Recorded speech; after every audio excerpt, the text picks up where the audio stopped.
Hello and welcome to the Ice Guys. This is the show that takes you into the world of the National Hockey League. Every game, every day, from a betting perspective.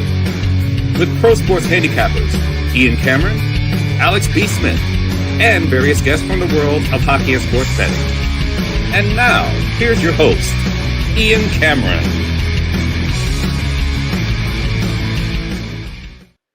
Welcome to the Ice Guys, Saturday, November 15th. Ian Cameron, Alex B. Smith, and Ryan Robinson back with us, as he often is on Saturdays, breaking down a 13-game Saturday NHL slate. A huge card coming up later today. All the games are later, though, today. There are no early afternoon NHL matchups today, but a huge card, mostly evening-based, coming up on this Saturday, so we'll break those games down in just a bit.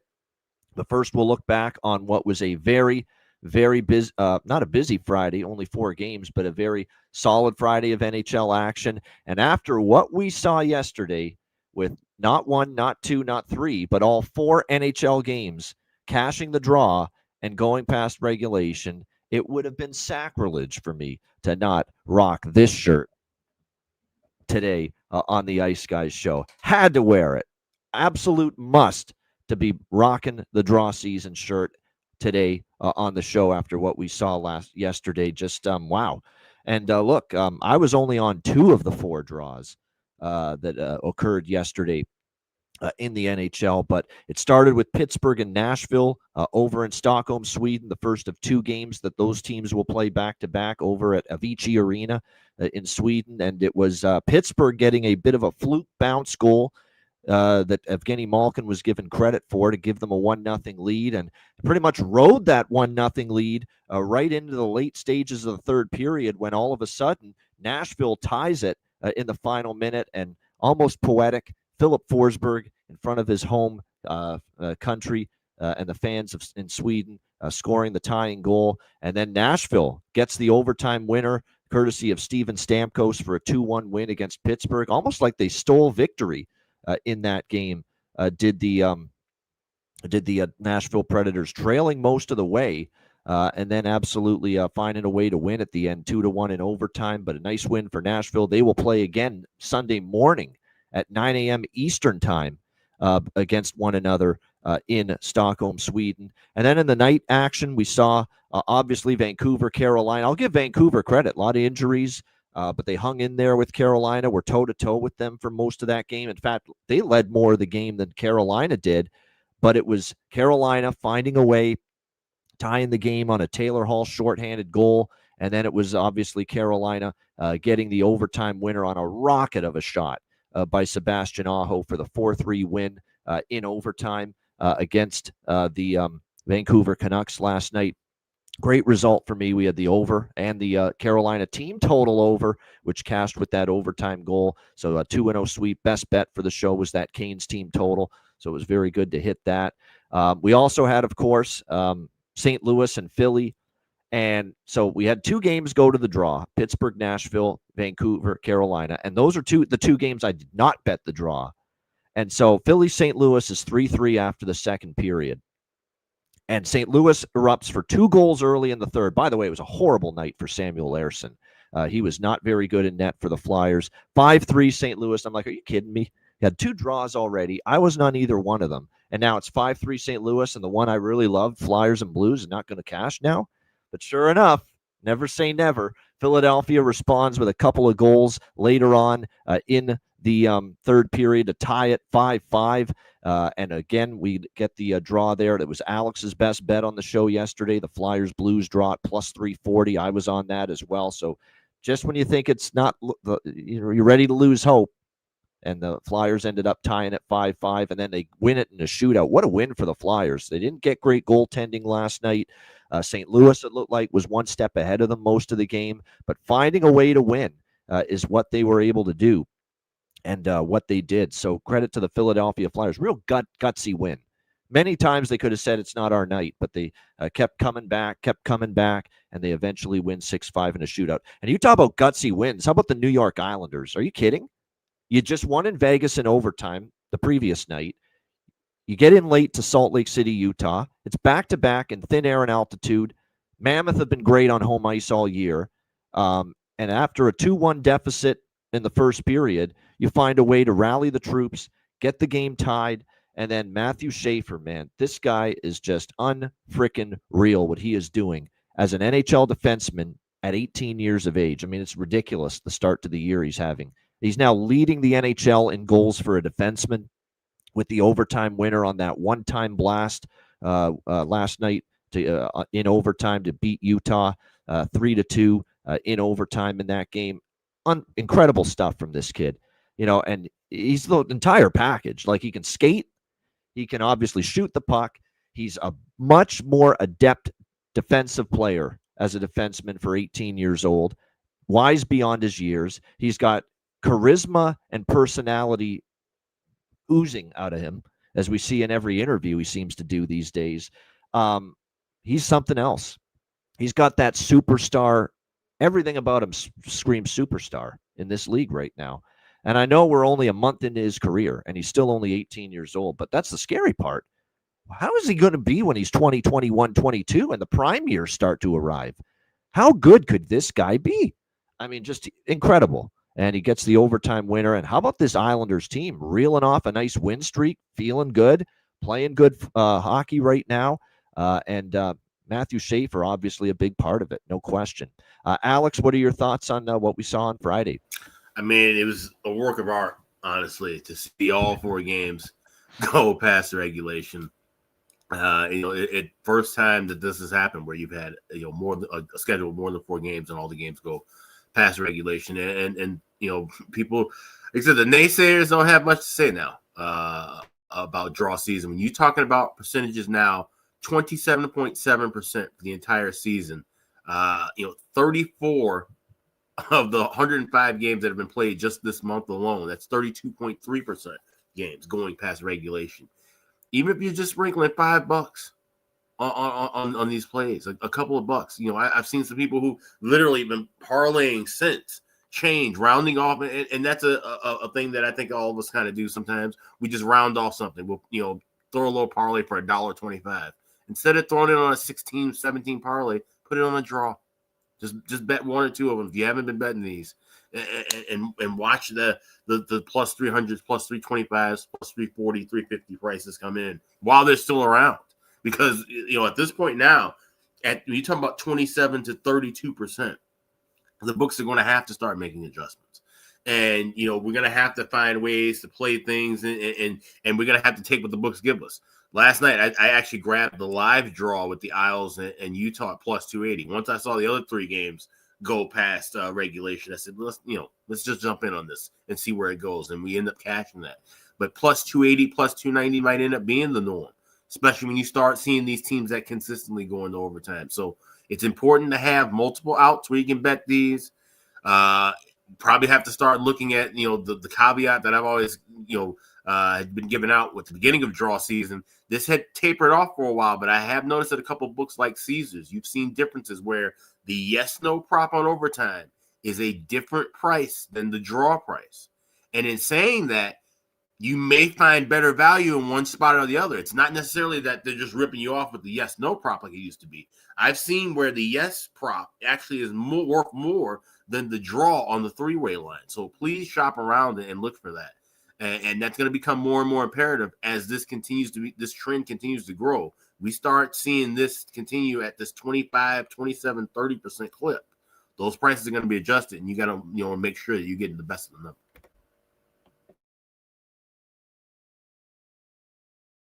We're all excited about cashing all these draw bets right now. I'm worried that adjustment is coming. We're not going to be guaranteed to get plus 300 or better prices with the draw indefinitely moving forward. We might get the days where plus 260, plus 275 becomes the new norm with the draw prices. I don't think they've caught on just yet, because even at FanDuel and DraftKings yesterday, you're still getting 340s, 350s with a lot of these draws. So we really have not seen that adjustment yet, but you got to think at some point, unless these guys are all in a coma, odds makers, that you got to realize that it's just an unprecedented season in the National Hockey League so far of number of games going to overtime, that you got to adjust the draw bet prices, at some point. But as of now, they haven't. So now's the time to continue to take advantage. Again, I know Jonathan's taken the approach right now, and I'll rhyme off the numbers too that he posted in the chat. It is just insane. But, he's betting every draw right now. I'm not going quite that I'm far. not doing that either. But I'm not going that much into it. We're just blindly betting the draw in every game. But no doubt, when the draw indicators are there, we on certain teams in certain games where current form, they've gone to overtime a lot, and also head to head, they've gone to overtime a lot. If the draw indicators are there, we're not hesitating to bet draws right now. Right. That is for sure. But yeah, the numbers are 34 of 105 games in November. Past regulation, you'd be up 39.5 units betting every draw in the month of November. Pretty crazy. And we mentioned it on Wednesday with a 4-game card. We said that card looked like it was a decent one to maybe take a shot with all 4 draws. And some people listened last night, parlayed them, or like I said, round robin them. Like I said, if you're playing these at small amounts, okay, the unit size when you're hitting it at this kind of a clip, you can be playing these at the smallest units possible and still getting a decent return. So it's something worth looking at right now. Like I said, it's not going to last. Probably not going to last throughout the end of this month. But with this run over the last week, 2 weeks, 3 weeks, it's been something significant and definitely something you shouldn't be shying away from. No doubt. Brian, anything you want to add to what we saw on Friday? Yeah, no, I didn't have much yesterday at all. I know there was only a few games, so obviously with 13 games today, there's a lot more options. But just like Alex touched on, the rate that these draws are coming in it's insane. I know when the whole draw season thing started, people were skeptical, but now you're really obviously seeing it pay off. So I think it's great finding those spots, picking those spots, plus 300, plus 325. It's just crazy good value for the amount of, overtime games we've seen so far. Maybe games you wouldn't even always expect. It just shows you how tight the league is right now, how many good teams there are. So not much yesterday, but excited for, obviously a big day of hockey today, a full day of hockey. So always love when there's 13 or more games. Gives us obviously more to, pick our spots, but just excited to, be on with you guys and jump into today's card. No doubt, and that we will do right now with 13 games, starting with Tampa Bay, Florida. This is the first game at 5 p.m. Eastern. There's no early to mid-afternoon hockey today. First game, Tampa Bay, Florida, starting at 5 p.m. Eastern. We have Florida minus 135, home favorites, 5.5 the total, shaded to the over here in this game. Over 5.5 shaded. Some books have 6. So again, shop around. If you like the over, find the 5.5. If you like the under, find the 6. A lot of injuries for Tampa Bay, and we saw the injuries really show the other night when they got bombed 7-3 at home by the New York Rangers. Tons of injuries for this Lightning team. They haven't played since that loss. Certainly, I'm always leery of betting against Tampa Bay off the type of loss they had against the Rangers. Obviously, nobody was happy about it, but the injuries are a concern. And yeah, you're going to be motivated to bounce back, but if you're missing Victor Hedman again and you're already out McDonough, 2 of your more veteran defensemen, Brandon Hagel day-to-day, Anthony Cirelli, who also missed that game against the Rangers day-to-day, that's all concerning right now with all the manpower out of the lineup for John Cooper and his Tampa Bay Lightning team right now. The good news is Nick Paul might be back here for this game. He's been skating a little bit the last few days. He's the one that might be able to return tonight for the Lightning. But again, we haven't had an update on that just yet. This is definitely a check the Patreon page game for me. Patreon.com/Ice Guys, $10 per month. We'll have the betting card for the Saturday slate posted this afternoon on the Patreon page, sides, totals, player props. This is one I have to wait until we get lineup confirmations. I want to know who's in here for Tampa Bay.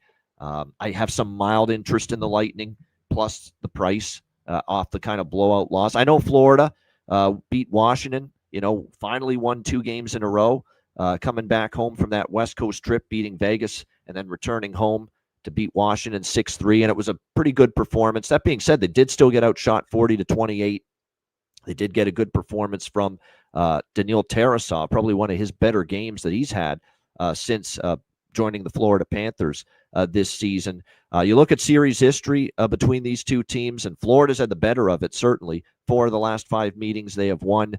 Each of the last 3 have gone over the total, but those are all playoff games. Remember, the playoff series, regular season, it's been a bit of a different story as far as totals between these two teams. So, again, this is just a wait until I get the lineup news between these two teams. I kind of lean Tampa enough. A blowout loss in a spot like this, I'm always interested in a team like Tampa, but there's no chance I touch them if they're missing all the players they missed the other night against the New York Rangers. So this is a wait and see for me. Alex, what do you think here, Lightning Panthers? This will more than likely end up being a pass for me from a betting perspective, but in no ways will I not be watching this game. And, it's funny, we talk about seeing two teams meet up for the first time since their previous playoff appearance. I'd rather this game look like something we saw on October 4th in the preseason than it did at any point during the postseason last year. That was absolutely fun to watch, a blast in the past. Obviously, it won't be a game like that. But in saying that, with how physical it is and how big this rivalry is, maybe some of those guys who are close to coming back don't come back for this game. Do you really want to risk a Nick Paul coming back in this first game, being this physical kind of a battle, and then he gets hurt again? Or some of these other guys on either side? So, like I said, this one you definitely would want to wait and see what the lineups are looking like, because as heated and spirited of a battle as this is, you may not want to risk having guys who are just getting healthy or on the verge of being healthy again, being in such a physical kind of a battle. So this one I'm going to pass from a betting perspective. There's other spots I like on the board. There should be some must-watch TV, especially early in the contest. And another thing to keep in mind, too, with this game is that everyone in the chat's going to ask us every game now with what we saw last night, what we've seen all month with the draws. You like the draw? You like the draw? You like the draw here in this game? We can't bet the draw in every game. At least I can't. These two teams have not been draw magnets. Neither of them. There has not been a lot of overtime games lately for the Lightning or the Panthers. Not to mention head-to-head, there hasn't been a single overtime game, regular season or playoff meetings between these two teams. So, yeah, there's no draw bet for me here. Watch it go to overtime now after me saying that, but no, I'm not on the draw here. Ryan, anything you like here? Tampa, Florida. Yeah, I do like Florida in this spot. I think Tampa's obviously missing some key players. So is Florida, but watching Tampa the last few games, I know they got stomped by New York. They just haven't really looked the same. Florida's at home. I don't know. It's just kind of I think it's a better spot for Florida here, and I don't really trust the Lightning. Obviously, Vasilevsky's been kind of inconsistent at times this year, and just overall, Tampa Bay hasn't really been the same. Obviously, when you're missing Hedman and McDonough, it makes a big difference. They get stuck in their zone a lot more. Breakout passes aren't as clean, and so I don't know. I just feel good about Florida here. I think minus 135 is a decent price, so I'm riding with the Panthers in this one. All right, there we go. Again, I'm not going to look at the Tampa props until I know who's in the lineup and what the line combinations are. But Florida, Brad Marchand's been red hot. And Lundell and Luostarinen, that line has been reunited. So anyone on that line, I wouldn't argue with that for any Florida player props there. All right, Anaheim, Minnesota. Minnesota minus 135 home favorite, 6.5 the total. It's another one of those, Minnesota, you never know when their damn home games are going to start. Sometimes if we feel like at 2 p.m. Eastern, sometimes 3 p.m. Eastern, sometimes a little 5 p.m. Eastern game. Sometimes we'll go at 6 p.m. Eastern, and sometimes we'll just go as normal at 8 p.m. Eastern here at the Grand Casino Arena. Got to make sure we keep getting that right. We've got... We got Lukas Dostal. Well, nobody's confirmed yet, but Dostal and Gustafsson are the projections as far as goaltending here in this game. Now, I have some major concerns about schedule lately for Anaheim going into this game. They've played a lot of hockey in a short period of time. A lot of teams have, but especially Anaheim. And now they're starting to travel and get on this road trip, which began obviously earlier this week in Detroit. Where they lost, or actually in Colorado. Then they went east to Detroit. And then obviously after that, now here in Minnesota against the Minnesota Wild. And I think when you look at this situation here involving the Anaheim Ducks, that's my one concern. And also they've lost back-to-back games. And you know what that's like. You're on the heater of a lifetime. They had won 7 in a row. Everything they touched turned to gold, scoring goals left and right, getting saves, getting solid defense. Then you start to lose 2 in a row, and you start to, wonder if this is going to be the beginning of a slump here for the Anaheim Ducks. That being said, I still did bet Anaheim. It's not one of my bigger bets on Anaheim. I've had bigger bets than this on Anaheim. This is a smaller one. I am concerned about the number of games they've played. I'm concerned about the travel. I'm concerned about maybe this being the start of some regression and the start of a little bit of a swoon here for the Ducks. A little bit of a swoon anyway. But the fact remains, Minnesota is very untrustworthy at the moment. I mean, when you're losing games at home to the San Jose Sharks, and San Jose is playing better, don't get me wrong, but 2-1 loss in overtime to the Sharks there. You beat Calgary at home, big deal. You barely beat Nashville in overtime at home. You beat Vancouver at home. You know what I mean? I mean, the wins they've had just aren't that impressive. The best win they've had in their last 4 is the Islanders, who are actually starting to play some good hockey. But Calgary, Nashville, Vancouver, that's kind of a sisters of the poor trio of victories, if you ask me, for the Minnesota Wild. So I'm still going to take Anaheim at this price. Note my concern, though, about the schedule. Note my concern about the fact that maybe they're going to start getting into a little bit of a slump here. And note the fact that Minnesota has owned this team. 9-1 in the last 10 meetings over Anaheim. But I'm still going to grab Anaheim here, plus 115. Lean over as well, but I'm waiting for the goalies to be announced. Alex, what do you think here, Anaheim, Minnesota? I grabbed plus 115 last night with Anaheim, and this is an old reference to the Sam Cooke song, "A Change is Going to Come" setup, where you have a team like Minnesota that had dominated this series for years after years after years. But keep in mind, talking about some really bad Ducks teams, some better Minnesota teams. There was at one point where these two were division rivals in that whole shortened season when everybody was kind of mixed up and it was American-Canadian. And like I said, it was one-sided toward Minnesota. This is not Minnesota in good form.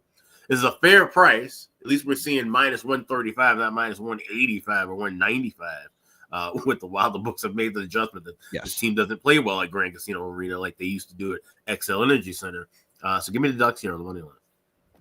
All right, there you go. Liking the Ducks here as well as Alex in this one. Ryan, anything here? Ducks, Wild. I kind of lean the Ducks, but I don't have anything pregame in this one. Just don't really have a great read on it. I will be, looking live if the first period starts off slow, 1-0, 0-0, something like that, and the over drops down. I think obviously sometimes we see when there isn't much offense in the first period, the second period picks up. Obviously Anaheim's offense has been crazy. They can score goals. So this is one I'm staying off of pregame, but I am going to look for, a live spot. If it drops down to 4.5 or 5 range, I'll be jumping in on it.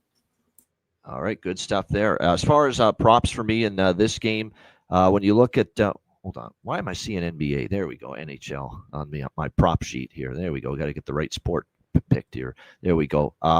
There are Matt Boldy's scored in back-to-back games for Minnesota. So if you're riding the goal streak, which often I like to do, you can take a Boldy there in that per the Minnesota Wild. Carlson talked about how great he's been with Terry and Kreider. Cutter Gauthier, always worth a look.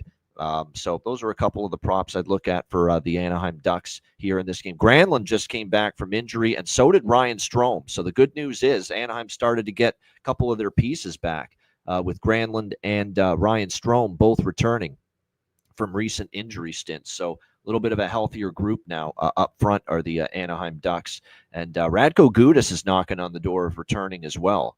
This is a guy that's been on IR all season. So we'll keep an eye and see if he's able to return to the lineup in the near future. All right, New York Rangers, Columbus Blue Jackets next up.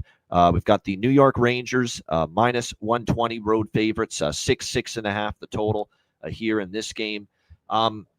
Before we get into the Rangers and Blue Jackets, there was so much going on when the news came down Thursday, and we had a huge card, and it totally slipped my mind to bring this up, but we have to now. The passing of legendary hockey writer and beat reporter of the New York Rangers for 30, 40 years. So he was a beat writer and followed the Rangers. Larry Brooks, known as Brooksy, if you watched any of the legendary confrontations he had with John Tortorella back in the day. But everyone talking about how he was basically the measuring stick for future aspiring hockey writers in the business. Larry did it the right way. Larry didn't go behind a coach's back, a player's back, and write some bullshit and nonsense without, getting some kind of intel or okay from the player or the coach to go with it or run with it. And one thing about Larry is Larry would hold the players and the coaches accountable, but he would always be there every single day in the media scrum to talk to them, to ask questions, to interview the players, and the coach face to face. He was the ultimate professional at his craft. Ultimate professional. And that's the kind of beat writers and reporters we need more of. I find there's too many of these virtual reporters now. They think they can cover the team from the comfort of their own home. And I get it. COVID kind of changed things in that regard a little bit as far as that's concerned. But he was there every day in the stalls, in the dressing room, interviewing players. He was there every time the coach spoke, whether it was after practice, morning skate, post game, you name it. He absolutely took the job seriously, did it to the utmost professionalism, and did it to the best he could. And he is definitely someone that I know a lot of media folks that are getting into it, that have become beat writers and reporters the last 5-10 years have really followed the lead that Larry Brooks led. And even a guy like Steve Simmons, who's not my favorite, as you guys know, from the Toronto Sun, even he had some nice words to say about Larry Brooks, saying he was kind of someone that, I looked up to, and big loss in the hockey world, Giants. So, I've had my issues with Steve Simmons, but for him to post that on Twitter, that's a nice thing to say about Larry Brooks, and obviously someone that's in the same profession as him. So like I said, it's a big loss, and I know people are going to, unfortunately, you know what? People will always think of the Tortorella and him clashing. That's just the way it is. But we should shine the light on the fact that he was the utmost professional as a reporter, did the job the right way, didn't go behind players or coaches' backs. If he had something that he had a problem with the player or the coach, he'd say it right to them, like he would with Tortorella and those clashes he had with Torts back in the day. None of this go behind your back and and flap your gums and not do it face to face, to the person, to the individual that you're commenting about. That's professional. That's how you do it, folks. And Larry Brooks did it the right way, and for a very long time, as good as it gets. So big loss in the hockey media world. So rest in peace, Brooksy, Larry Brooks. Yeah, very well said. And just to echo that statement, in a world where a lot of people, want to walk on eggshells and kind of tiptoe through things, he was someone who was a straight shooter, kept it straightforward, kept it 100, as the kids say today, and you admire that. And that's a quality that you don't have too often, especially in journalism and in sports journalism. Yeah, I saw that video with John Tortorella. It's not seen enough. So he would definitely be missed by the hockey world. Yeah, no doubt. He absolutely will. There's no question. I did see the point with that ESPN hockey show they do where John Tortorella was in studio with Steve Levy, and they were talking about the passing of Brooks, and Torts couldn't have been any better with his remarks. Couldn't have been any better. And I love what he said about stop focusing on me and him going head to head back in the day. Focus on what a good man he was, good family man he was, and how great and professional at his job he was. And I like that he also, I don't think anyone that saw those thought for a second that John Tortorella had a personal vendetta against Brooks. I don't think anyone believed that. It was just and he said it in the remarks with Steve Levy. I'm protecting my hockey team. I'm trying to protect them and not let them come under scrutiny and criticism, especially publicly in the media. And Larry's just digging in his heels, just doing his friggin' job. And that's all it is. And it's two bulls, if you will, just standing their ground, really. And that's what led to those head-to-head confrontations. But he said, don't focus on that. Focus on the man Larry was, how he always gave his colleagues time of day, and I know there's she's doing a great job now covering the Rangers, Molly Walker, and she's talked about how Larry Brooks is like the ultimate teacher to her, getting into this business as a beat writer and reporter as well. So, like I said, it's a big loss for the hockey world. No question about that. Now, as far as the New York Rangers team is concerned tonight, is there a little bit of a light at the end of the tunnel that we are starting to see here for the New York Rangers? And what I mean by that is, after slumping and not scoring goals and not winning on home ice in particular, we saw them erupt against Nashville for a big offensive performance in that game. Against the Predators. They go on the road. Now, it is a banged up and very ravaged Tampa team they beat the other night, but still a 7-3 win. You got to like the way the Ranger game is trending right now. We'll see if it can carry over to this game. We do have the goalies already confirmed, Igor Shesterkin, Jet Greaves, the goaltending matchup here in this game with the Rangers and the Blue Jackets. when you look at this game right now, Jenner's still out for Columbus. The Jackets, after a pretty disappointing road trip, although they did end it with a win against Seattle. They beat Edmonton 5-4 in their last game. We'll see if that success can carry over. This almost made the cut for a draw look for me. Almost did, because Columbus has played a couple of overtime games. There's other draws I like more. I might sprinkle on it just a little because of the high frequency we've had with games going past regulation. But, I do think this will be a pretty close game, pretty competitive game. Don't really want to step in front of the Rangers, but Nashville, bad team. Tampa banged up. Let's see them beat Columbus tonight. So not tonight with the Rangers. I'm going to probably pass on the side. As far as the total goes, Rangers are starting to score goals. I like the first period over here because the Ranger first period over streak is starting to kick up a little bit. They've been starting to cash some first period overs in recent games. May wait for a 5.5 if I can find one, rather than bet the pregame over here in this game. But like I said, I think right now what I'm looking at here more than anything is the first period over. Rangers 4 straight first period overs entering tonight. Alex, what do you think here? Rangers, Jackets. This is an over trifecta, but I'm going to play 2 parts of it live. So we're going to go for both teams to score in the first period, plus 154 pregame. And then, like you said, look for that over 5.5. Look for a better price, hopefully plus money on that over 1.5 in the first period. Like I said, this was one that was kind of on the radar with the draw as well, but there are other spots that I like. So didn't take that pregame. May wait for that live, possibly too, if we're seeing the back and forth. Like I said, the way that the draws are hitting right now, I have no problems with certain games waiting and grabbing 240, 250, 280 in game if I'm seeing the pace slow down late and look like where it could be a game going to overtime. Yeah, exactly. Nothing wrong with that. And like I said, there's been several. I remember, look at Anaheim. There were 2 games on Thursday, by the way. It was Anaheim-Detroit and Edmonton-Columbus. Anaheim-Detroit was scoreless after the first period. Edmonton-Columbus, I think, was 1-0 after the first period. So both of those games were trending under after the first period. You could have gotten a really good live number on the over.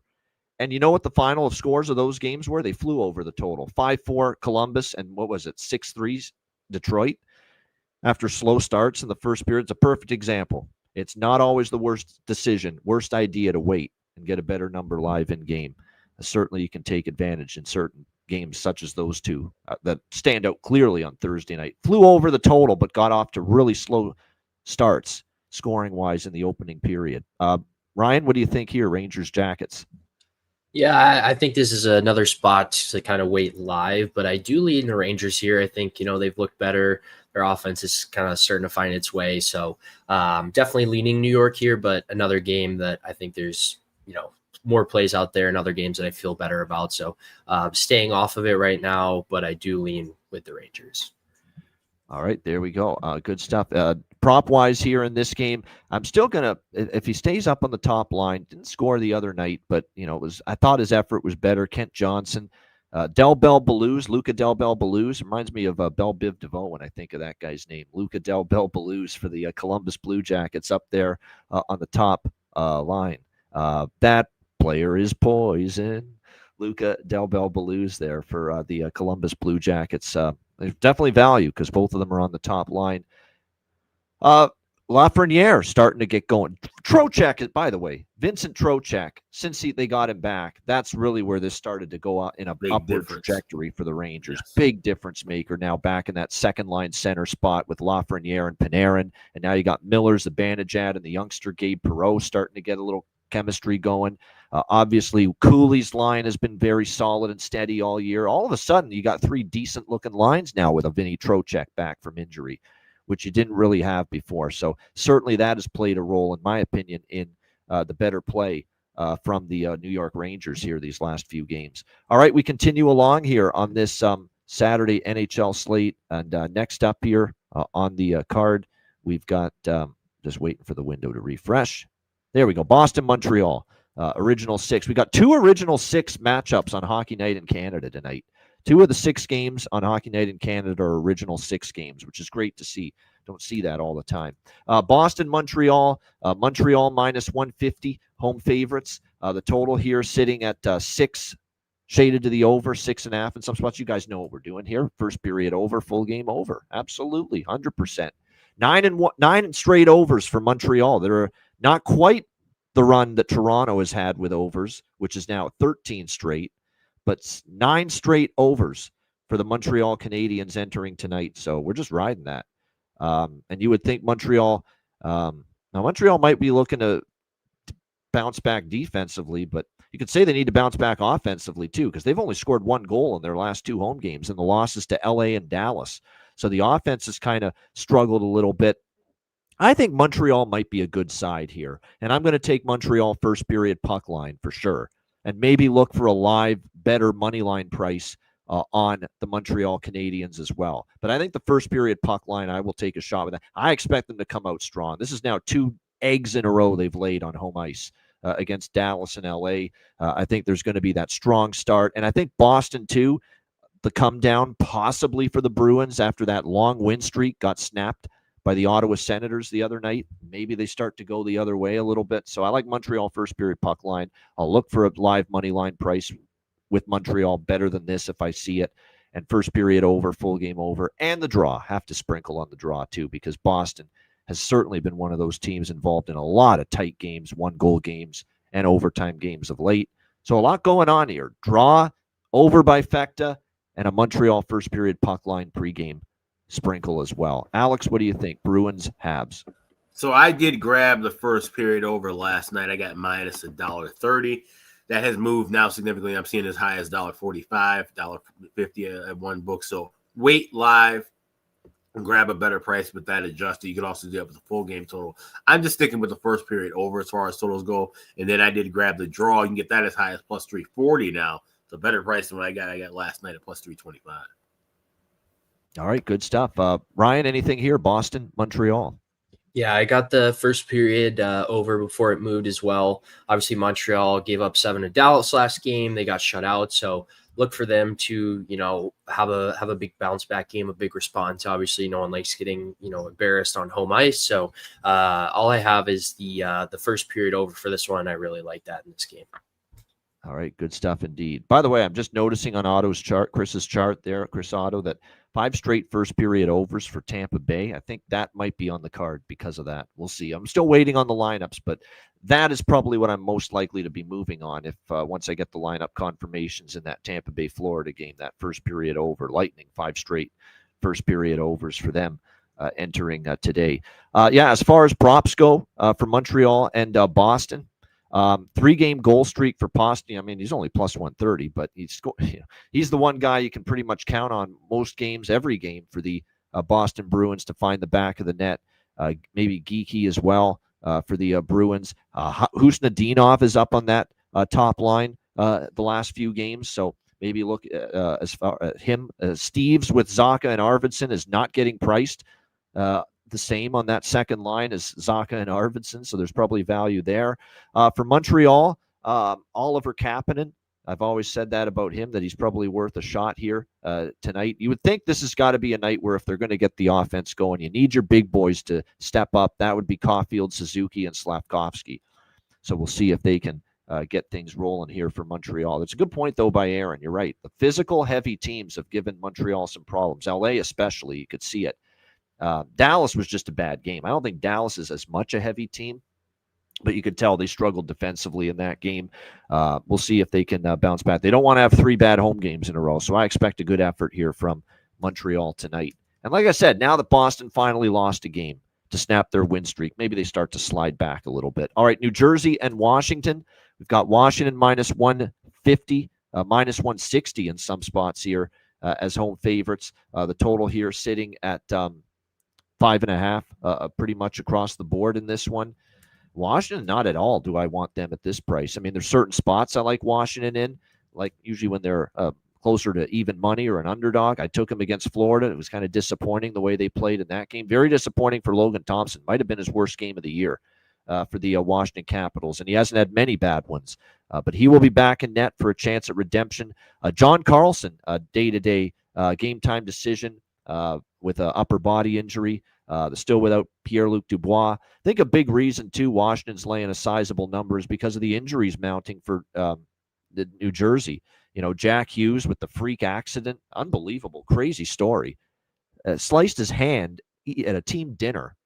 Incredible, crazy freak injury for Jack Hughes. And now he's out who knows how long for the New Jersey Devils. Dougie Hamilton out on the blue line. You're already missing, obviously, Brett Pesce on the blue line. Connor Brown is on IR. Cody Glass repair, Cody Glass replace. He's day-to-day as well for the New Jersey Devils. So that's the issue, right? I mean, it's a good price with New Jersey, but we've seen this before with New Jersey. Jack Hughes goes out. It's a little more unsteady what we get from this hockey team. I don't have this would be a Jonathan Davis research assignment if he's there. I don't know if he is. I don't think I've seen him in the chat, but get him on the assignment. The record last year for New Jersey when Jack Hughes didn't play, I guarantee it was a losing record. I guarantee it. They did not play great without Jack Hughes in the lineup. So I don't think I'm going to be involved in this game. I don't want Washington at this price. New Jersey is appealing at this price, but with the injuries and no Jack Hughes, I'm not sure I like it. I do like the draw. Have to bet the draw here simply because the Devils are just going crazy as far as consecutive games going past regulation. 4 in a row for the New Jersey Devils have gone past regulation. So we'll ride that draw streak that the Devils have going on right now as they might try to make it 5 in a row for them that go beyond regulation. What do you think here, Alex? Devils, Capitals. I mean, there is a little bit of irony to the fact that Jack Hughes cut his hand at a steakhouse called Chicago Cut Steakhouse. It's unfortunate. Weird things happen. But like you said, the Devils they're just getting bumped up and bruised right now, and they've been weathering the storm despite it. They've been taking these games overtime. Like you said, 4 in a row. So that is the one thing I did play. I got plus 330 with the draw, but this is one that that's really kind of the only thing I came to conclusion to. It's not my favorite draw, so I played this one a little bit smaller than some of the others on the card tonight. It's crazy. This has been a huge over series, but I don't see it tonight. Tonight, I'd be leery of betting the over. And usually when I see series history like this, 7-3 to the over, the last 10 Devils Capitals, I ride it. And I was on some of those overs last year, but Washington, after getting bombed by Florida, 6 goals they gave up in that game to the Panthers. Thompson looking for a bounce-back game. No Jack Hughes, which greatly hurts the Devils offensively. I could see this being low scoring, so I'm off the total. What do you think here, Ryan? New Jersey, Washington. Not a ton in this game for me. I'm on the first period over minus 125. And then as well, I will be on that draw with a small sprinkle on that as well. I could see this one getting overtime. So those are the only two things for me in terms of this game. Obviously, I like Hughes props a lot, but he's not playing tonight. So nothing in this one. All right, good stuff indeed. Sorry, I'm watching this Notre Dame Pitt game. Pitt almost had a pick 6. They almost returned it for a touchdown. So, but they're in the red zone now. That's a crazy game. There's been crazy plays and turnovers and big plays, and it's been a wild start there in Pitt.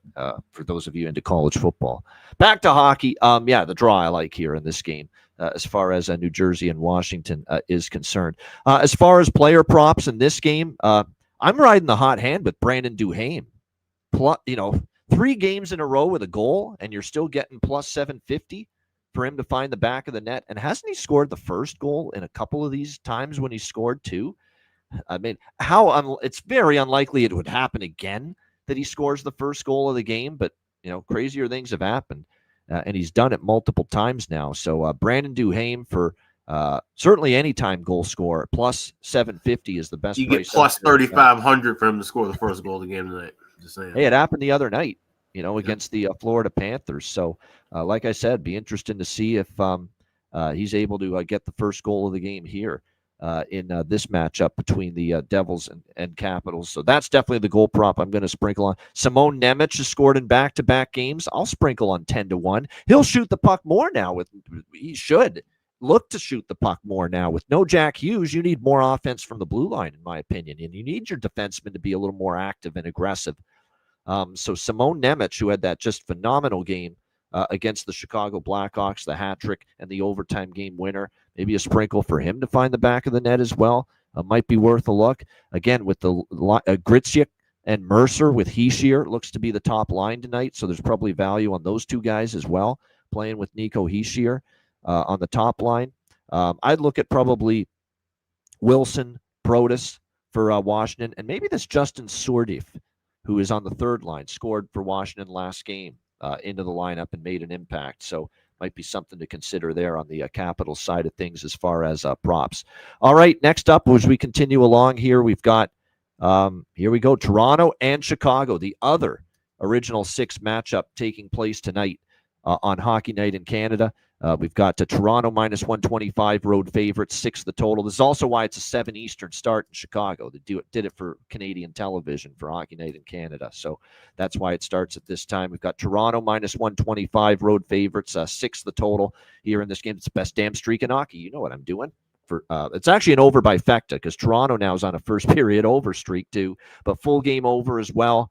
My fear always with the Chicago games over the total with Spencer Knight in net, and I think he's likely going to be in net. He was in the starter's crease this morning at the morning skate, is that he's always capable of shutting it down. But, you know, Toronto's been scoring lately. And the one thing about Chicago is they played a little Russian roulette where they've been giving up shots every single game recently. So I don't think Knight's completely going to shut down the Leafs with the way they've been scoring lately, nor Chicago with the shots they've been allowing in recent games. So I do think we're going to see the Leafs find the back of the net, but I certainly think Chicago can find the back of the net. We know this Toronto defense has not been good. They miss Tanev dearly. They're still giving up goals. You know what's crazy?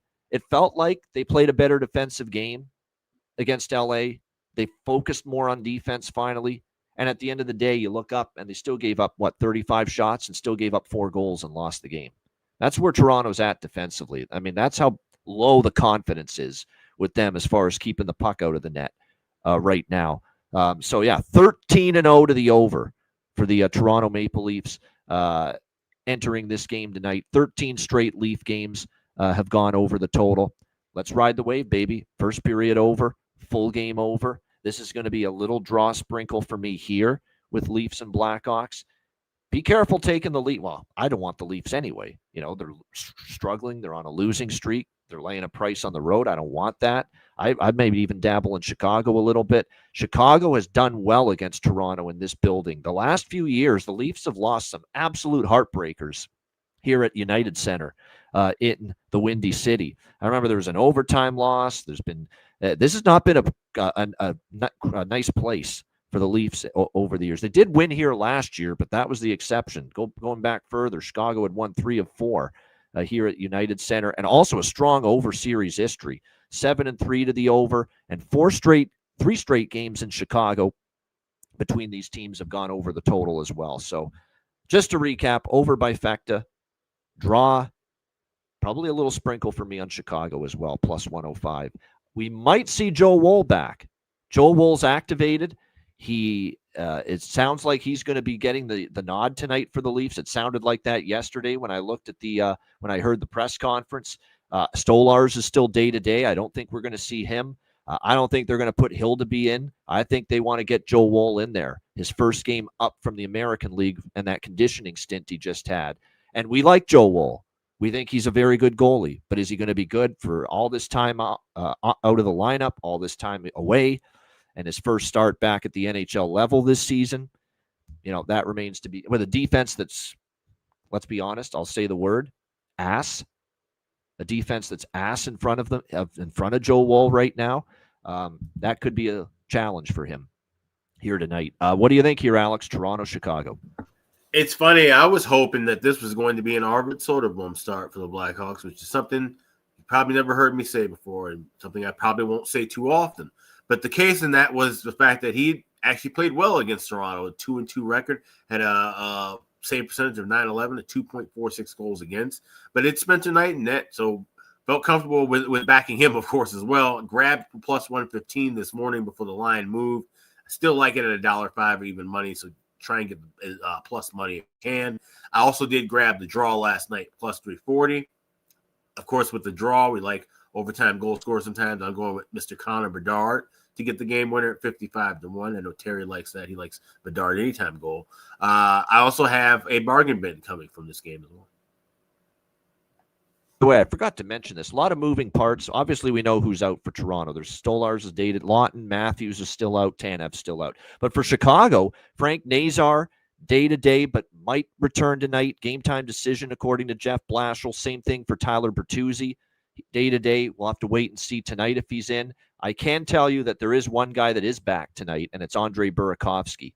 Andre Burakovsky will be back for Chicago tonight. So Burakovsky's in, Bertuzzi's a maybe, GTD, and Nazar is a maybe game time decision as well. It seems most likely that it would be Bertuzzi back in and Nazar out. That's just the kind of just, but obviously got to wait for that. I'll be tweeting out once they hit the ice, like I said, 30 minutes before. So. Yeah, I think there's definitely some truth to that. Nazar might be cautious with him and just wait a little bit longer to get him back in there. You're understandable. Right. No reason to rush it. And Bertuzzi, you'd want Bertuzzi obviously playing this against his old team. So if you're looking from a prop perspective, and I would be looking toward Nazar. One step ahead of me there. Oh, Rinzel's out. I didn't see that. Rinzel's a healthy scratch. They're just giving him rest. Scratch. Okay. Yeah. So, but Nazar, once he gets back in the lineup, I wouldn't be rushed to just jump and grab him anytime goal. He's the guy I think who they're gonna work him back in. I wouldn't even be shocked if maybe he doesn't jump right back to the top 6 initially, and maybe take him to get a point or assist first. But like I said, no reason to rush anybody back with the way that this group has gelled without him so far. Yeah, there's definitely truth to that. Like I said, be cautious. It's November 15th. Be cautious with your best players when it comes to injuries. All right, what do you think here in this one, Ryan? Leafs and Blackhawks. I do like the first period over, so I will be on that. Kind of a tough spot. I feel like I lean Chicago here with the value. Don't really trust, someone said in the chat, but Toronto being this heavily favored is kind of, fishy. So I do like the first period over. I think Bedard has been hot as well, so I'm going to sprinkle Connor Bedard anytime goal plus 150. He's looked great.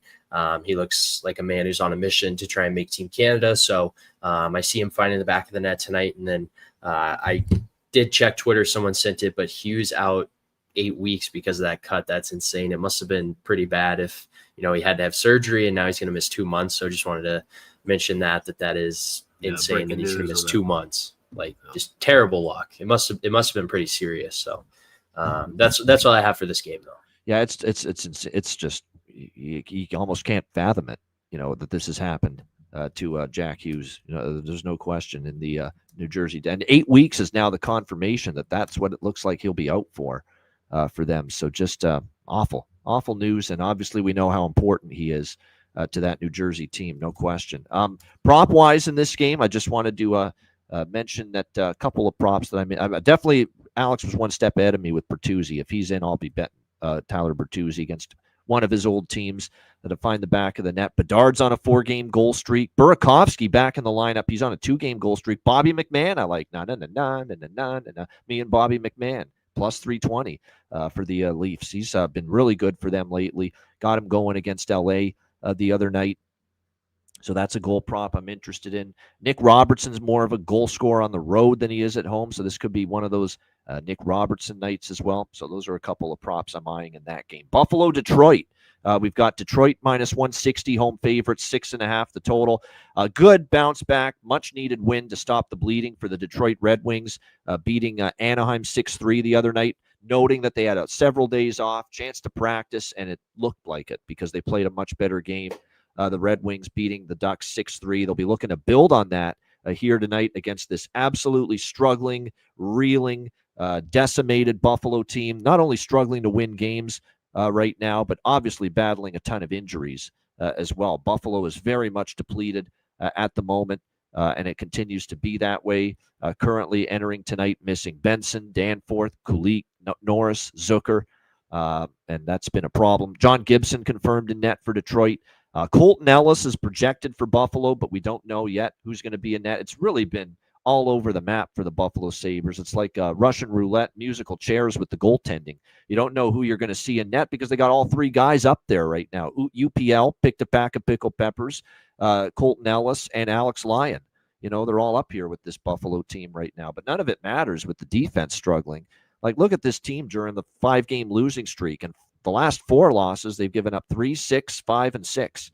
Not good for this Buffalo team. I'm going to take the Red Wings team total over 3.5 here. That's what I'm going to look at. I think that's the best way to approach it. I don't want them at minus 160, but trusting them to get 4 goals, I think they can get 4 against Buffalo right now. So Detroit team total over 3.5 is what I like. I lean to the full game over 6.5 too. I'll dabble in that, but I much prefer the team total. Just isolating Detroit here to score goals in this one. Alex, what do you think here? Buffalo, Detroit. It could be Colton Ellis. It could be UPL. It could be Devin Levi. It could be Tom Barrasso. Take your pick. Dominic Hasek, Ryan Miller, Marty Baron. Any goal you want from Buffalo's history, it don't matter. Give me a Detroit team total over 3.5 minus $1.18 over at FanDuel. There you go. Well said. I agree. What's another thing I wanted to say about this game? Yeah, Devin Levi, by the way, I don't know if anyone saw this. He had a horrible game down in Rochester against, I think it was Belleville, and the coach down there, I think his name's Michael Leone. He basically ripped him after the game, saying sometimes we need a save, and there was a clip that just went viral on hockey social media, hockey Twitter, and not going smoothly for Devin Levi down in the American Hockey League right now, getting pulled from games where he's given up 5 goals, and the coach saying needs a save from him. So, I mean, if you're a Buffalo Sabres fan, the anguish. It's almost inhumane for a fan base to go through the kind of torture, cruelty, sadness, anger, frustration, and futility that the Buffalo Sabres fan base has seen now for really the last 15 years, which is the last time they made the playoffs. And, of course, still without a Stanley Cup in the franchise's history. What do you think here in this one, Ryan? Buffalo, Detroit. Yeah, I'm always pulling for Buffalo now that Donor's there, but I just so can't. Sad and pathetic. I feel for these poor I fuckers. just can't. I just can't back them even at plus 140. I do like the Wings. Minus 160, not great value, but I do like their team total over 3.5. So I'll be on that with you guys. I mean, Buffalo's given up goal after goal after goal. It feels like there's so many question marks there with their defensive game. So I don't like the minus 160 price. I prefer the team total. I think that's very doable for Detroit. Buffalo's they've just been in shambles, and you can't trust them even at a good price like that. So as much as I want to back them here, I just can't. I'm going with Detroit team total over 3.5 as well. Good stuff. Yeah, Buffalo Sabres. They should put a banner up. In shambles since 2010. Really should be in shambles since 1970, whenever the friggin' franchise Addison was asking, are they eliminated from the playoffs? They go, yes, but technically they aren't. So yeah, feels like it. I feel too for our guy in the chat. We see him at most shows. I don't think we've seen him today. Real Deal Prime, man. Shout out to Real Deal Prime. I know he was kind of losing it in the chat the other day with this disgust and the anger and frustration that what he's seeing from the team. Butt of jokes, he says. Yeah, that's no way to live. But unfortunately, it's the existence of a Sabre fan right now. All right, Edmonton and Carolina. This should be a good one. I mean, there's a lot of good games on this Hockey Night in Canada because they split they have all these games on a bunch of different networks that carry Hockey Night in Canada on Saturday night. You're getting one network will have Boston, Montreal, one will have Toronto, Chicago, one will have Edmonton and Carolina, and they're all good games. They really are. Edmonton, Carolina is another one. We've got Carolina minus 120, home favorite, 6.5, the total in this game. Big news for Edmonton. Pretty sure Zach Hyman will make his season debut tonight.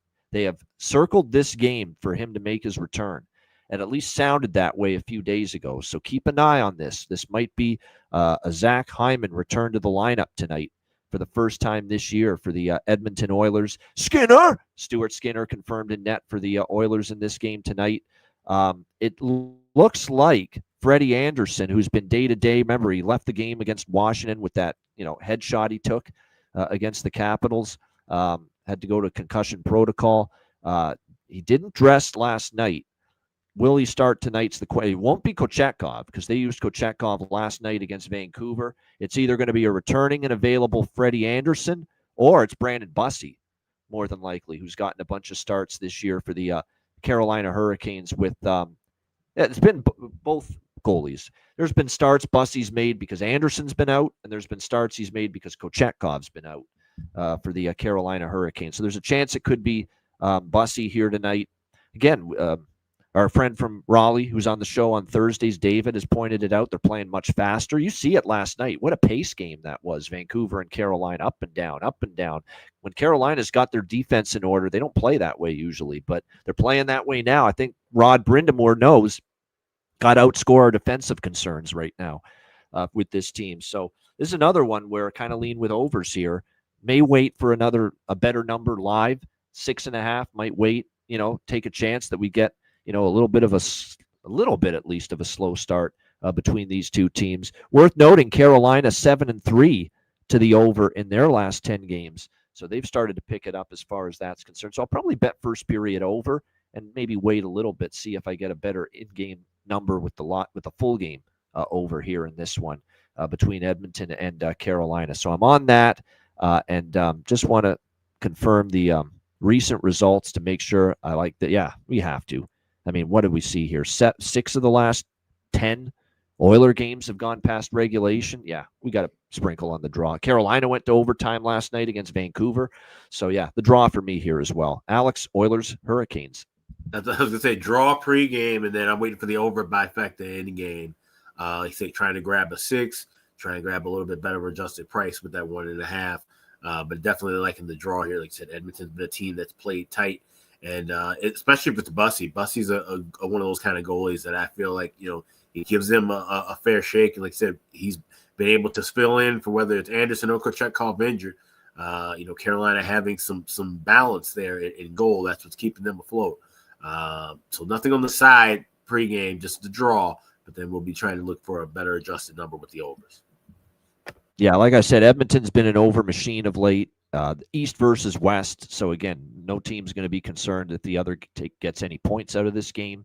So, yeah, it sets up well. The draw parameters definitely are there for this game. Ryan, what do you think here? Oilers, Hurricanes? I like the Oilers here, actually. Plus 100. I think, especially if Zach Hyman comes back, it'll give them a little bit of a boost. So I know Carolina played last night. Not sure what their record is on back-to-backs, but even teams that have good records playing on back-to-backs at that high of a level it's hard on the body. It's hard mentally. So I like the Oilers here, especially if Hyman's back, they're rested. So give me the plus 100 with the Oilers. All right, plus 100 with that. I think it's definitely a scheduling spot advantage for Edmonton because Carolina played last night. Carolina's played a lot of games lately, as we've talked about. Edmonton, I think they've been a little bit more spaced out. This week they played a lot of games, but remember, they had 3 days off before they played Colorado at home. So there's been, I think, a little bit more of a downtime for them. Last 8 games following an overtime win have gone under, says Landon. Good stat there.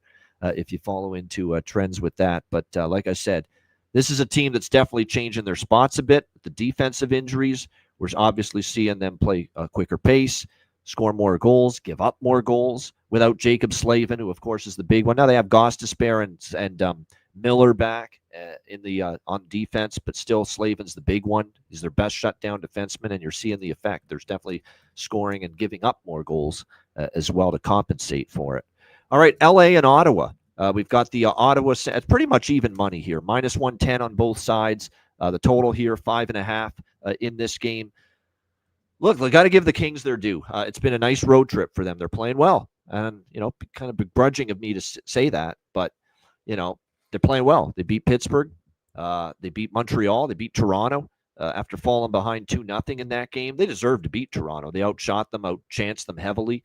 And eventually the puck started to go in for them, and then they ended up winning in overtime. So 3 straight wins on this road trip. 8-1-2 overall on the season on the road for the Kings. So they played very good hockey here on the road this season. They've also played well against Ottawa, 7-2 in the last 9 meetings over the Ottawa Senators. But Ottawa back on track with a 5-3 win against Boston in their last game. We'll see how this plays out.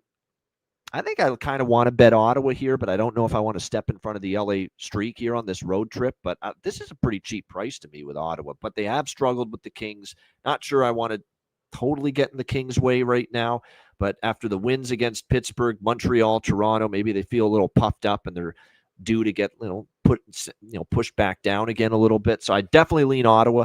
Don't know if I'll bet it, but leaning in that direction. Ottawa's a team too that 8-2 to the first period over in recent games. We don't think of LA as an over team, but I will say this: 2 games in a row on this road trip, over 5.5 is cashed. And you go back further, 4 of their last 6 road games have gone over the total. So they've played a little bit more loose, and they've actually scored more goals on the road, believe it or not, than they have at home this year. So I'm going to do a Not my favorite over by Fecta, but I'm going to get in on an over by Fecta here. First period, full game. We're only talking 5.5 here right now with this game. So over by Fecta, and yes, the draw, of course. No question about it. East versus West. LA went to overtime against Toronto. Ottawa's been a draw machine. 5 of the last 7 Senators games have gone past regulation. And I think we have some head-to-head draw history, too. 2 of the last 3 meetings between these teams have gone past regulation as well. So another draw parameter that hits. So a draw for me here as well with LA, Ottawa. Alex, King sends. Yes, I'm on this over by Fecta, but I went heavier on the first period over, getting that at minus $1.10. Actually, at both of my minus $1.10 last night. Of course, we're on the draw, like I said, with Ottawa. They've been absolute draw magnets. But like I said, including the history with the Kings and the Kings recently going to overtime as well. This is a great spot. This is even one we can take it a step further and go 3-3 correct score out of 60 minutes at plus 1,300 as well. No doubt. Byfield to score I like. He's still in Ontario. You know, he's an Ontario kid. Wouldn't surprise me to see him step up. He got the overtime winner against Toronto the other night, close to home. Fiala's on a 3-game goal streak, and he's streaky, and he's now scored in back-to-back games for the Kings. Let's rock with the Fogue Daddy, Warren Foegele, for the LA Kings. He's now scored in back-to-back games. So LA at that price, plus 500 with Foegele. I think that's definitely worth a look. For Ottawa, Parlay Pinto, you know, with that newly minted contract, I think we could see him find the back of the net. I'm going to give Amadio one more chance. You know, he's now not scored in back-to-back games. If he doesn't score tonight, we'll probably lay off for a bit. What do you think here, Ryan? Los Angeles, Ottawa. I don't hate the draw on this one, but I don't have anything in terms of sides or totals pregame. I'm going to sprinkle a fun parlay. Shane Pinto anytime with Alex Laferriere. Anytime I see it around plus 1,400. They're good buddies. They grew up together. So just throwing that together for a goal scoring parlay. All right, there we go. Good stuff. All right, as we continue along here, Vegas Golden Knights, St. Louis Blues. Got Vegas here minus 150. Road favorites here in St. Louis. The total here 6 across the board. I don't want Vegas right now. I don't. They're not playing great. You know, that was a bad homestand for them. They're not winning games right now. And laying minus 150 on the road, no thank you. Not interested as far as Vegas is concerned at this price. That being said, as much as it's been a struggle for the Vegas Golden Knights at home, sometimes when you're not playing good and not playing well, you get on the road, you kind of get away, you bond together as a team, and sometimes that's when you come together and you start playing better hockey. So maybe that does happen here for Vegas tonight, you know, after the disappointing homestand, which ended with another disappointing loss, 4-3 against the New York Islanders the other night. Vegas is just 1-5 in their last 6 games. We'll see how they fare here. 4 straight losses. But St. Louis, typical St. Louis last night. You had multiple goal leads in that game last night. Couldn't bring it home. You end up losing in a shootout 6-5 to the Philadelphia Flyers. We'll see how this one plays out. The only thing I have here in this game is, look, Vegas has been a first period over team all year, 11-5 for the full season to the first period over. So I think it's one of these situations where, like I said, first period over I'm interested in. I don't know about full game over, but yeah, first period over I'm interested in here. And I'll sprinkle, not my favorite draw, but we've started to see some draws from both teams, some history between these teams of going to overtime as well, head-to-head. So a draw here for me as well. Alex, Vegas, St. Louis. This one did not make my card with the draw, but like I said, there has been a little bit of a history, so it's one where I will be watching. Maybe I'll grab something in game, but what I do like is that first period over. I grabbed that last night, minus $1.20 with the over 1.5. There you go. First period over for Alex here. Ryan, what do you think? Vegas, St. Louis.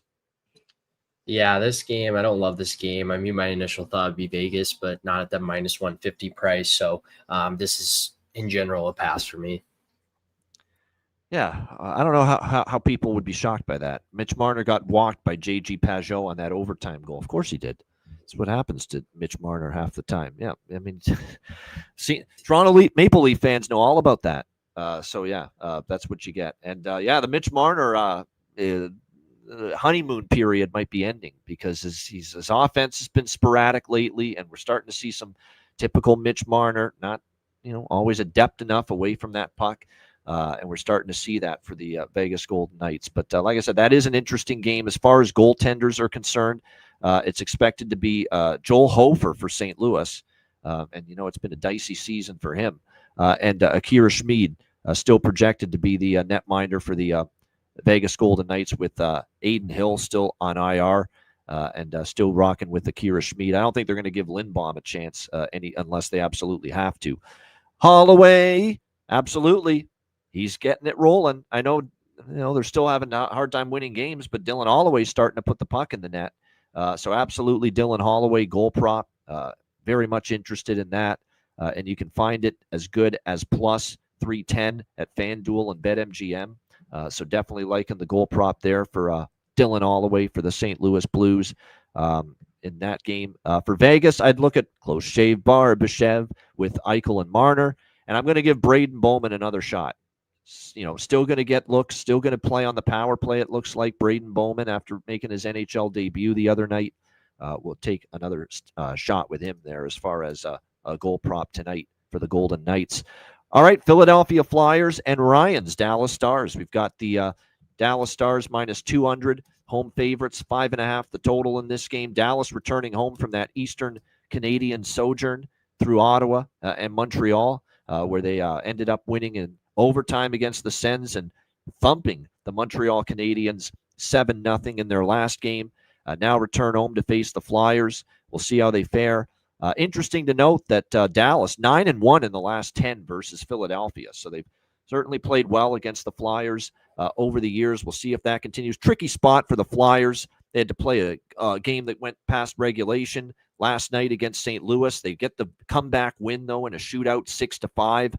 This may not be an easy spot for Philadelphia to bounce back. And Dallas does have, obviously, a little bit of a rest advantage here. And Dallas playing well. 4 straight wins, 5 of 6. I don't know. Something tells me Philly's going to be in this game, though, start to finish. I'm tempted by the plus 170, even on a back-to-back with this Flyers team, because I've seen this before from Dallas. You feel good. You come home off a couple of good road games, and sometimes you shit the bed. You lay an egg coming back home. And Philly's just one of these gutsy, they don't. It's not always pretty. There's games they don't score goals. There's games that, you have Ersson last night kind of struggle to keep the puck out. But this team is full of heart and character, and they play hard, for 60 minutes. We've seen that out of Rick Tockett's team this year. Jake Ottinger, by the way, is confirmed in net here for the Dallas Stars in this game.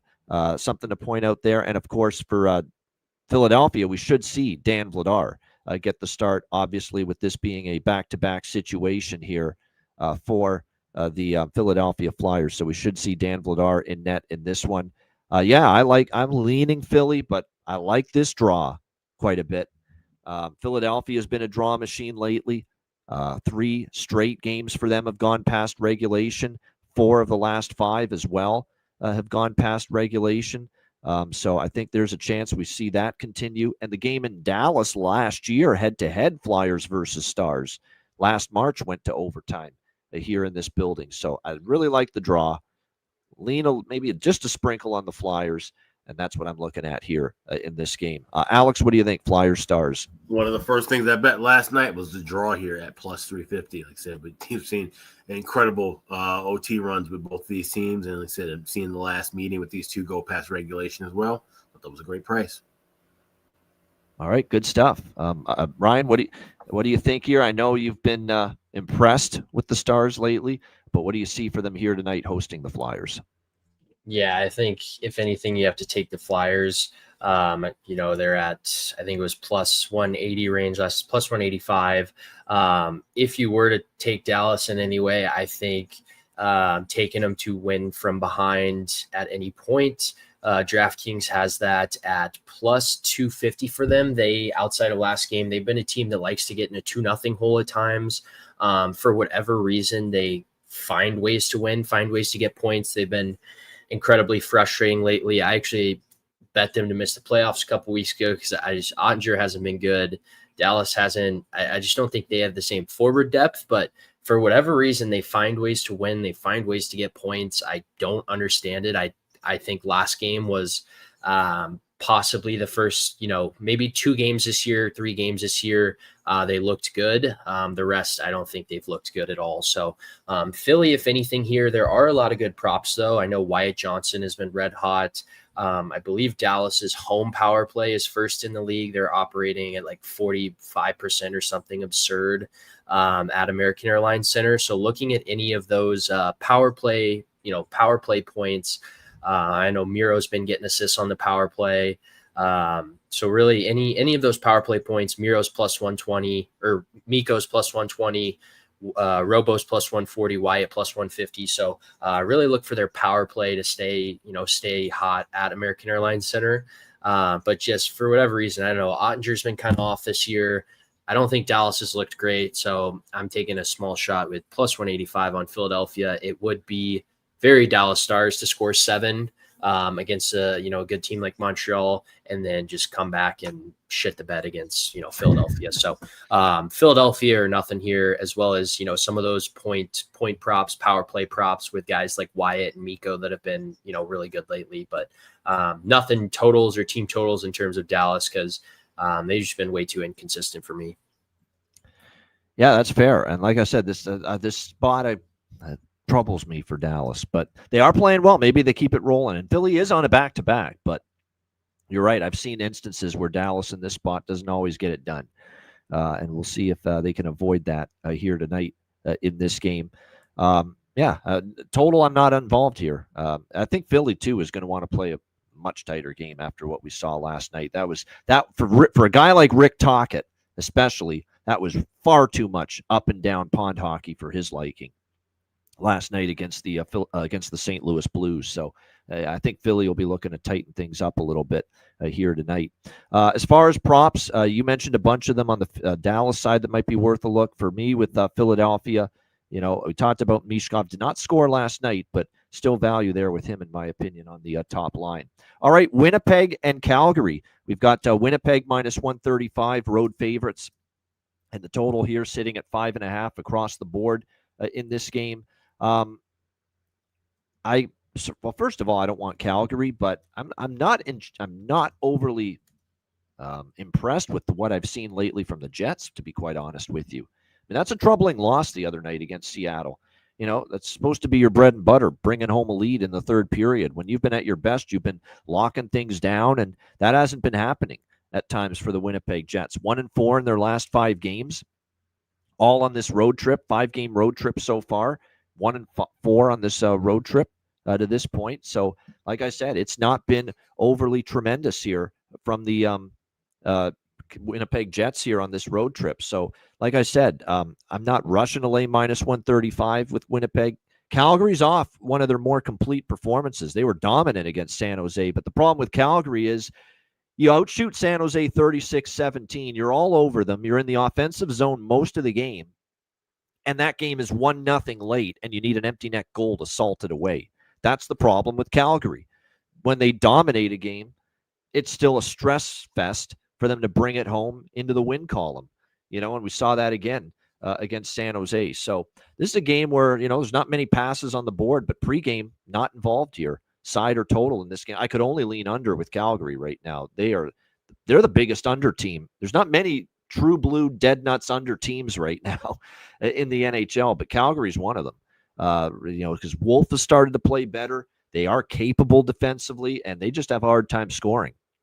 36 shots and could only muster 1 non-empty net goal against San Jose, despite all that territorial offensive zone dominance for them in that game. So lean under, nothing pregame. Alex, Jets Flames. This is more likely going to be a pass. I thought about sprinkling the draw here. I saw plus 330, but like I said, and I'm not sure who confirmed for the Jets and net. He said you want to see maybe this could be a Comrie star, it could be a Hellebuck star, but like I said, Calgary, just with their offensive roles, you have to look at under, draw, or pretty much fading them at this point. That might be the way to go. Flames team total under. Addison, Philly Eagle Flyer have mentioned it in the chat. No doubt. We've said that before with Winnipeg. If you like Winnipeg to win, you don't love the price like I do here. When they win, they often keep teams below 3 goals. I know that's something we mentioned earlier this season, so I don't mind at all the look to Calgary team total under 2.5 here in this game, especially if you like the Jets. What do you think here, Ryan? Winnipeg, Calgary.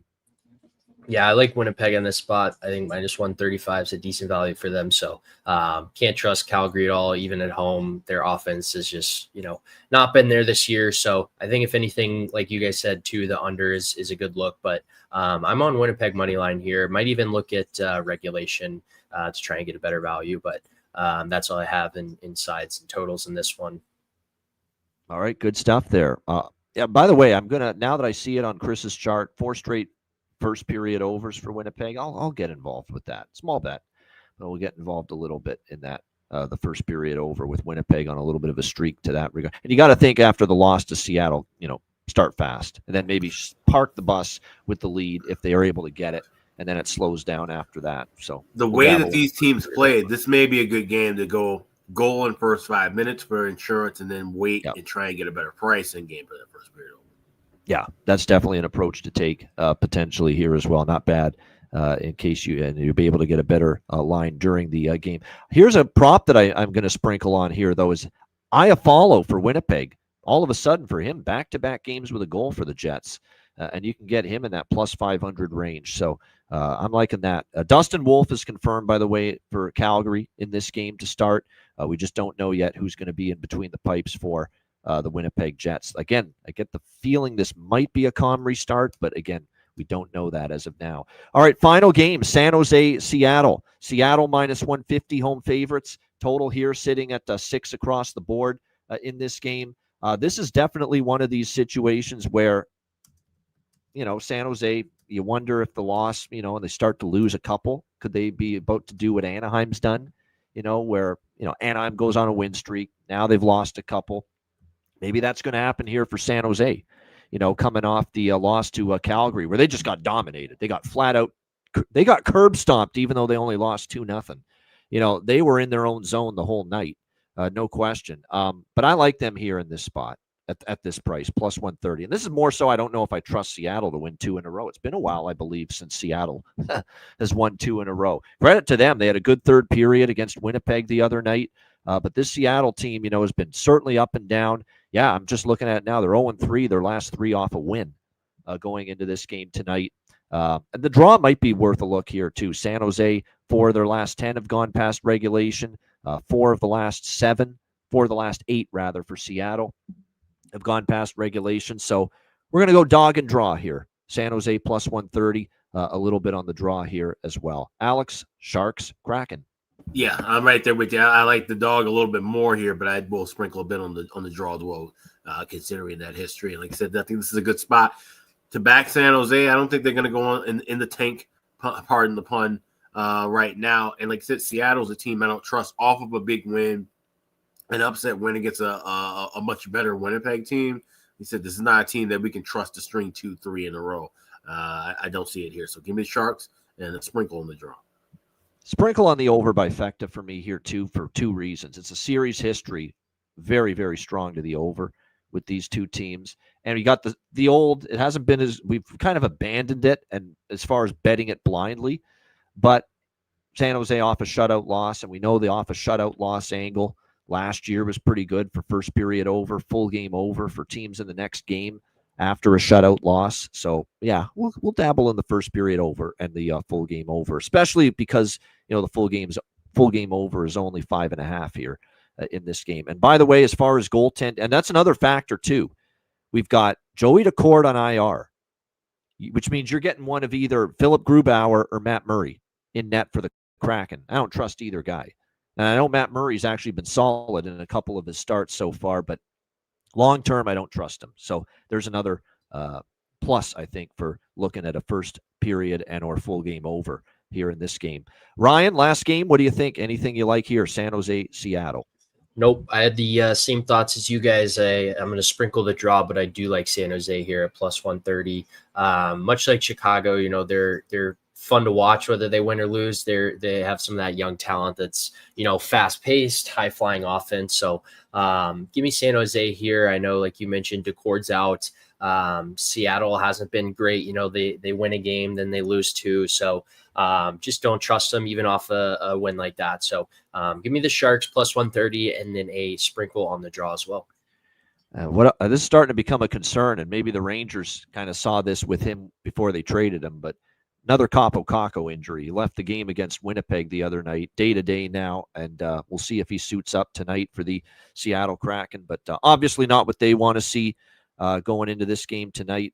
Like I said, as far as goal props here are concerned, let me just see here. You know what? He's had a real rough offensive season, but he's scored multiple times against San Jose, and this was a franchise his late father played for later on in his career. I think I'm going to go Mason Marchment tonight. I don't know why I feel that way, but yeah, Brian played for the Sharks for a little bit later in his career, but I don't know.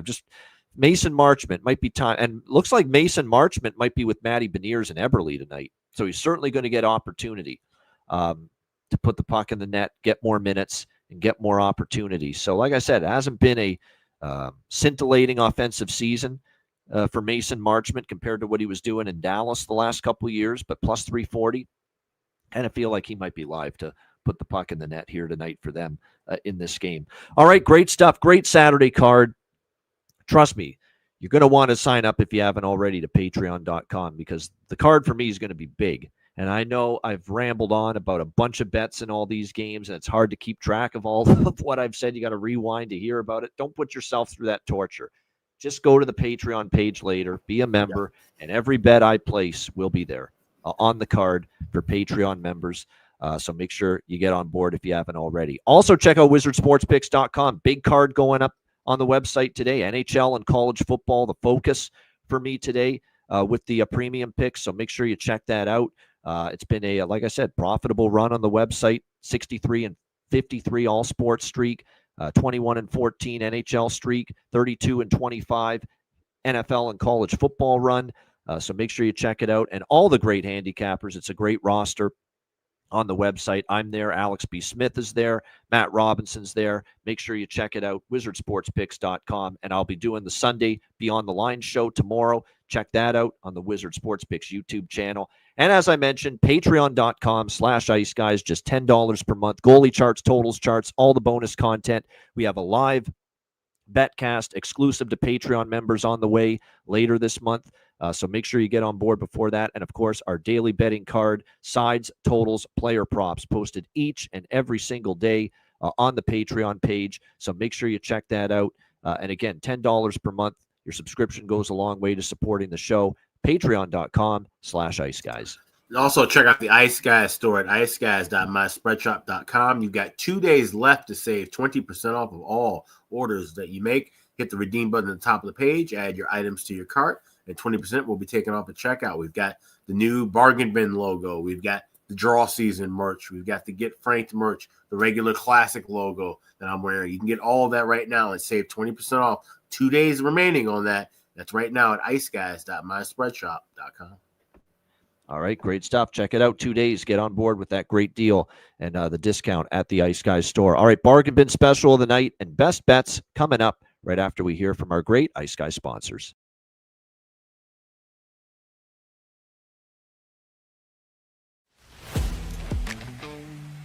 Wizard Sports Picks, featuring the finest handicappers in the universe. Sharp insights, trusted picks, and relentless results. We strive to help you become consistent winners. This is Wizard Sports Picks.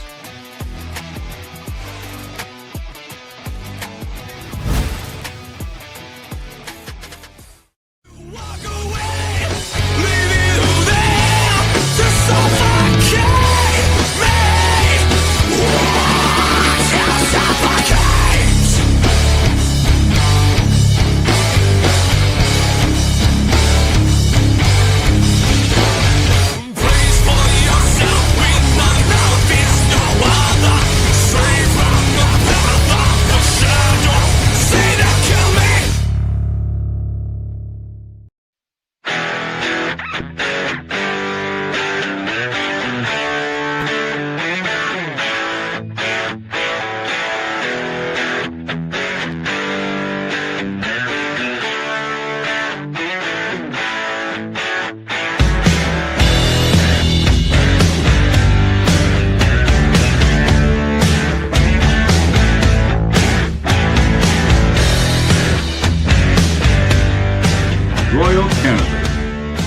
Kings and Queens shop. Thanks to all our sponsors, including Royal Cannabis. Check out royalcannabisshop.com. 20% off using promo code ICEGUYS. All right, bargain bin special of the night. We cashed one last night. Yours truly, Emil Heineman for the New York Islanders.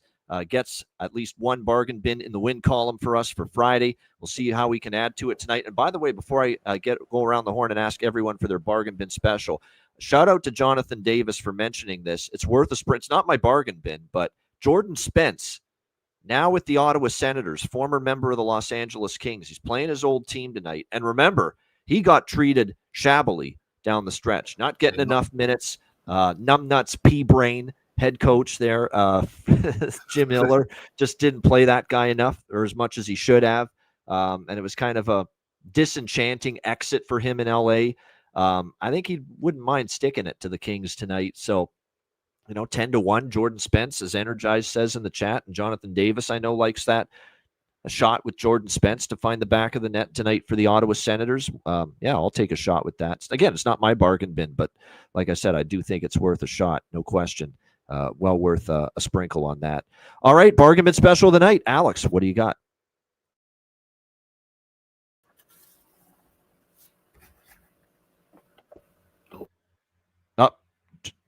Turn the mic on. Yeah. All right, we got it now? Gotcha.